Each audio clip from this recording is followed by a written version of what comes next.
Ravenswood era un pueblo envuelto en sombras y misterio. Las viejas casas crujían y gemían constantemente. Sus ventanas eran como ojos vacíos, mirando fijamente al mundo. Halloween se acercaba. El aire era fresco y frío, lleno de misterio. Un escalofrío me recorrió la espalda. Algo se sentía diferente este año. Las hojas crujían bajo mis pies mientras caminaba lentamente.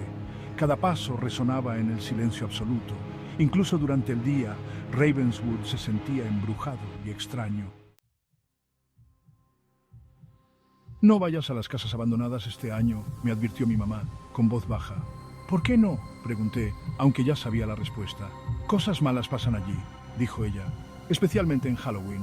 Todos en Ravenswood conocían los rumores. Los niños susurraban sobre las casas abandonadas. Decían que las casas estaban embrujadas por los fantasmas de niños que habían desaparecido en Halloween.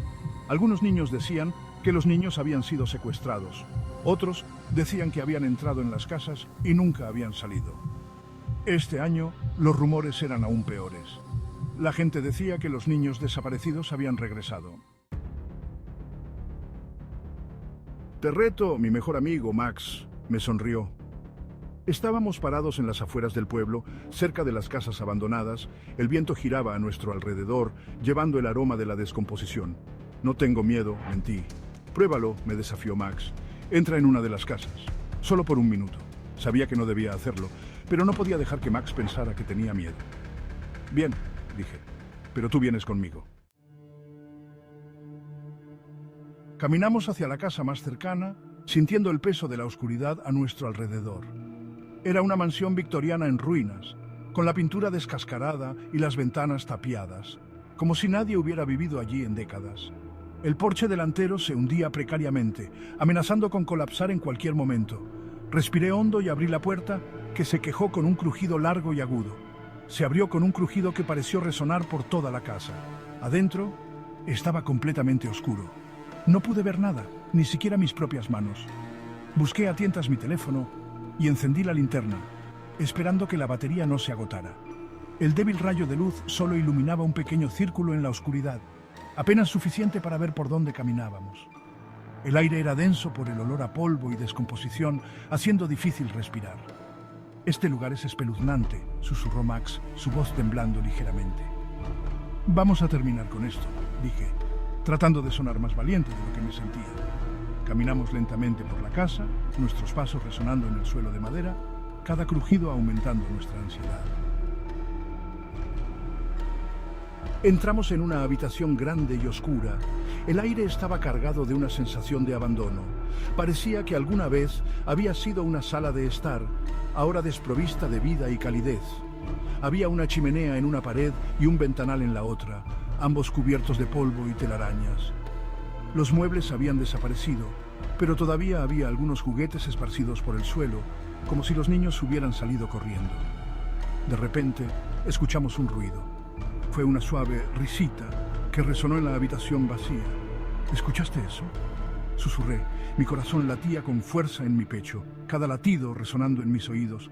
Ambos nos quedamos paralizados, escuchando atentamente, tratando de identificar la fuente del sonido. La risita volvió a sonar, esta vez más clara y más cercana. Esta vez estaba más cerca, como si la fuente del sonido se estuviera moviendo hacia nosotros. «¿Hola?», llamé, mi voz temblaba. No hubo respuesta, pero las risitas continuaron, llenando el aire con una sensación de inquietud. Parecía venir de las sombras en la esquina de la habitación donde la luz no llegaba. Lentamente nos acercamos a las sombras, con nuestras linternas apuntando a la oscuridad, esperando revelar lo que se escondía allí.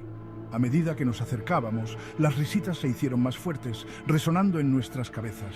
Era aguda e infantil, pero había algo inquietante en ella. Entonces lo vimos, una figura pequeña y oscura. Una pequeña figura emergió de las sombras, sus ojos brillaban con una luz extraña. Era un niño, no mayor de 6 o 7 años, con una expresión que no correspondía a su edad. Llevaba una capa negra andrajosa que ocultaba su rostro en la sombra. «Hola», dijo el niño. Su voz era un susurro. Su voz era suave y susurrante, como el viento a través de las hojas. «¿Quién eres tú?», pregunté. Mi voz aún temblaba. El miedo se apoderaba de mí. El niño volvió a reír, una risa que helaba la sangre. «Somos los niños de la oscuridad», dijo, su voz resonando en la habitación. «Y te hemos estado esperando», añadió, sus palabras llenas de una promesa siniestra. Antes de que pudiera reaccionar, dos figuras más emergieron de las sombras. Sus ojos brillaban con la misma luz extraña. También eran niños, vestidos con capas negras, sus rostros ocultos en la oscuridad. Se movían con una velocidad y gracia que no eran naturales, como sombras deslizándose por el suelo. Uno de los niños se abalanzó sobre Max, tirándolo al suelo con una fuerza sorprendente. Max gritó de sorpresa y miedo, su voz resonando en la habitación vacía. El otro niño me agarró del brazo. Su agarre era sorprendentemente fuerte. Su agarre era sorprendentemente fuerte, como si tuviera la fuerza de un adulto. ¡Suéltame!, grité tratando de alejarme, pero el niño no me soltaba. Pero el niño se aferró con fuerza, sus dedos se clavaban en mi piel, me empujó hacia las sombras, la oscuridad me envolvía. ¡Max!, grité mirando hacia atrás a mi amigo, mi voz llena de desesperación. Max estaba luchando por ponerse de pie, pero estaba rodeado por los tres niños, sus capas giraban a su alrededor, se acercaban a él, sus capas giraban a su alrededor como humo negro. «Ayúdame», Max suplicó, su voz llena de terror. Corrí a casa tan rápido como pude, con el corazón latiendo a 1000 por hora. Entré corriendo por la puerta, jadeando por aire. «¡Mamá! ¡Papá!», grité con desesperación. «¡Mar se ha ido!». Mis padres corrieron hacia mí, con el rostro marcado por la preocupación y el miedo. «¿Qué pasó?», preguntó mi papá con voz temblorosa. «¿Dónde está Max?». Les conté todo con detalle. Sobre el desafío, la casa abandonada, los niños de la oscuridad y la nota que encontramos. Mis padres se mostraron escépticos al principio, sin saber si creerme. Pensaron que lo estaba inventando o exagerando, pero pudieron ver el miedo genuino en mis ojos. Sabían que estaba diciendo la verdad. Llamamos a la policía de inmediato. Registraron la casa abandonada y los bosques circundantes, pero no pudieron encontrar ningún rastro de Max, ni una pista. A medida que los días se convertían en semanas, la esperanza comenzó a menguar lentamente. Halloween llegó y se fue, pero la alegría había sido succionada de las vacaciones. La sombra de la desaparición de Max se cernía sobre Ravenswood como un sudario. Las casas abandonadas permanecían silenciosas y amenazantes. Nadie se atrevía a acercarse a ellas nunca más. Los rumores sobre los niños de la oscuridad se extendieron como la pólvora. Los padres prohibían a sus hijos pedir dulces. Las calles estaban desiertas.